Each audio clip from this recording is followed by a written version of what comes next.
Israel और Hamas के बीच मिस्र में शांति समझौते पर बातचीत जारी है, लेकिन हमास की नई नई शर्तों ने ट्रंप की मुश्किलें बढ़ा दी हैं। वहीं इजराइल ने युद्ध के 2 साल पूरे होने पर गाजा में भयानक हमला किया। इजराइल ने हमास के साथ हिजबुल्लाह के लड़ाकों को भी बारूदी धमाके से दहला दिया।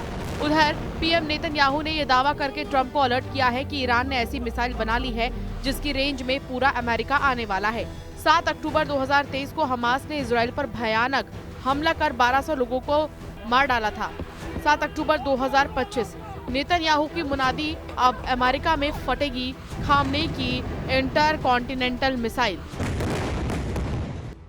इजराइल हमास युद्ध के 2 साल पूरा होने पर नेतन्याहू ने ट्रंप को अलर्ट किया है। नेतन्याहू ने दावा किया कि अगला नंबर अमेरिका का है। ईरान ने ऐसी मिसाइल बनाई है जिसकी रेंज में पूरा अमेरिका है। नेतन्याहू ने दावा किया है कि ईरान ने 8000 किलोमीटर की दूरी तक हमला करने वाली बैलिस्टिक मिसाइलें बनानी शुरू कर दी हैं। इसमें 3000 किलोमीटर और जोड़कर वो अमेरिका के पूर्वी तट तक हमला कर सकता है। पीएम नेतन्याहू ने खामेनेई की रॉकेट फोर्स की पावर बताने के साथ ही ये भी चेतावनी दी है कि ईरान मिसाइलों का खौफ दिखाकर ब्लैकमेल भी कर सकता है। हमास से चल रहे युद्ध के 2 साल पूरे होने पर नेतन्याहू ने गाजा में भयानक हमला कर बदला लेना जारी रखा है। गाजा में बेहिसाब बम फट रहे हैं, अंधाधुंध मिसाइल धमाके हो रहे हैं। नेतन्याहू की टैंक बटालियन गाजा को रौंद रही है। इजराइल बारूद बरसाकर हमास को 7 अक्टूबर की याद दिला रहा है। नेतन्याहू दुश्मनों को वो खूनी तारीख भूलने नहीं दे रहे जब इजराइल में कोहराम मचा था। 2 साल पहले जैसे हालात इजराइल में थे, उससे भयानक त्रासदी इजराइल के दुश्मन देशों में कहर ढा रही है। गाजा में हमास पर बॉम्ब की बरसात हो रही है। लेबनान में हिजबुल्लाह फाइटर दौड़ा दौड़ा कर मारे जा रहे हैं। हुती लड़ाकों को भी इजराइल बेरहमी से कुचल रहा है। इजराइल शांति समझौते और सुलह की कोशिश के बाद भी भयानक हमले तेज कर चुका है। इजराइल का पूरा जोर हमास के नए मिलिट्री चीफ का खात्मा करना है, वो भी युद्ध समझौते से पहले। इसलिए इजराइल ने एक बार फिर से ऑपरेशन को धार दी है। गाजा में हमास का नया चीफ रायद साद है। रायद साद 7 अक्टूबर 2023 के नरसंहार का आखिरी मास्टरमाइंड माना जाता है। 53 साल का रायद साद 2005 की पीढ़ी का टेरर कमांडर है। 20 साल पहले इजराइल को गाजा पट्टी से खदेड़ने वाली फोर्स में रायद साद शामिल रहा है। हमास के असल ऑपरेशन चीफ के रूप में काम कर रहा रायद साद फिलहाल इज अल दीन हद्दाद के साथ मिलकर काम कर रहा है। इजराइल डिफेंस फोर्स बड़ी शिद्दत से रायद साद की तलाशी में जुटी है। उधर मिस्र के शर्म अल शेख रिजॉर्ट में बातचीत से पहले ट्रंप ने हमास पर मैप बम फोड़ दिया है। ट्रंप ने एक नया नक्शा जारी कर हमास को उस पर सहमत होने का प्रेशर बनाया। ट्रंप ने शांति वार्ता से जुड़े नक्शे में इजरायली सेना को गाजा के दक्षिणी हिस्से में 6.5 किलोमीटर, मध्य गाजा में 2 किलोमीटर और उत्तरी हिस्से में 3.5 किलोमीटर तक तैनाती की इजाजत दी है। ट्रंप की बनाई ये येलो लाइन इजराइल को पूरे गाजा पर कंट्रोल का लाइसेंस देती है।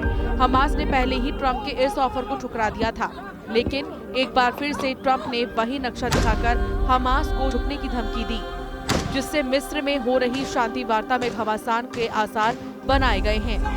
वहीं हमास लीडरशिप ने खलील अल हय्या को समझौते का जिम्मा सौंपा है, जबकि पीएम नेतन्याहू के करीबी रॉन डर्मर इजराइल की तरफ से शांति वार्ता में शामिल हैं।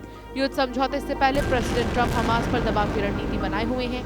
ट्रंप ने साफ कहा है कि हमास ने जरूरी शर्तें नहीं मानी तो समझौता नहीं होगा। अगर समझौता टूटा तो फिर हमास का अमेरिका से निपटना होगा। हमास लीडरशिप ट्रंप की बार बार की धमकियों के बाद भी अपने स्टैंड से पीछे नहीं हटने को तैयार, इसलिए ही शांति बैठक में खलील अल हय्या शामिल हो रही हैं। ये वही हमास लीडर है जिन्हें इजराइल ने कतर में मारने की कोशिश की। दोहा में इजराइल के हमले में खलील अल हय्या के बेटों की मौत हो गई थी, लेकिन खलील अब भी इजराइल के सामने डटे हुए हैं। मिस्र की बैठक में शामिल होने से पहले खलील अल हय्या के फिलिस्तीनियों के लिए इमोशनल बयान जारी किया है। हमास शांति वार्ता में अपने बड़े कमांडर की रिहाई की शर्तें जोड़ता जा रहा है, जबकि इजराइल ने अब हमास की कोई भी राहत देने की बात से साफ इनकार कर दिया है। इजराइल में 7 अक्टूबर 2023 का मातम मना रहे बंधकों के परिवार वालों ने भी उस खौफनाक दिन को कुछ याद किया। 2 साल पहले 7 अक्टूबर वो ऐसी सुबह थी जिसकी इजराइल ने कल्पना भी नहीं की थी। ऐसा कोहराम, ऐसा शौक दुनिया ने कभी नहीं देखा था।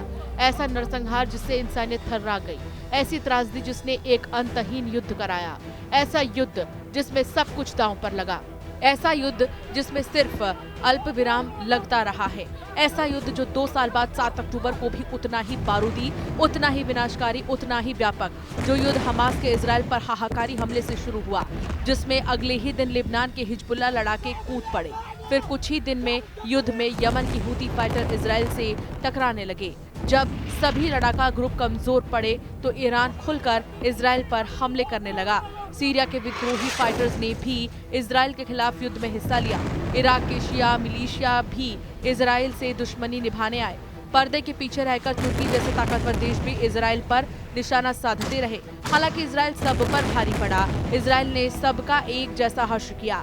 इजराइल भारी जरूर पड़ा, मगर युद्ध में जीत अब भी उससे दूर है। क्या वजह है? अमेरिका जैसी महाशक्ति इजराइल को युद्ध से बाहर नहीं निकाल पा रही है। ट्रंप ने जब दूसरी बार अमेरिका के राष्ट्रपति पद को संभाला, तब वो युद्ध खत्म करवाने का दम भरते आए हैं। हालांकि अब तक उन्हें कोई खास कामयाबी नहीं मिली है। हमास जिस तरह अपने रुख पर कायम है, उससे समझौते के आसार तो नहीं दिख रहे।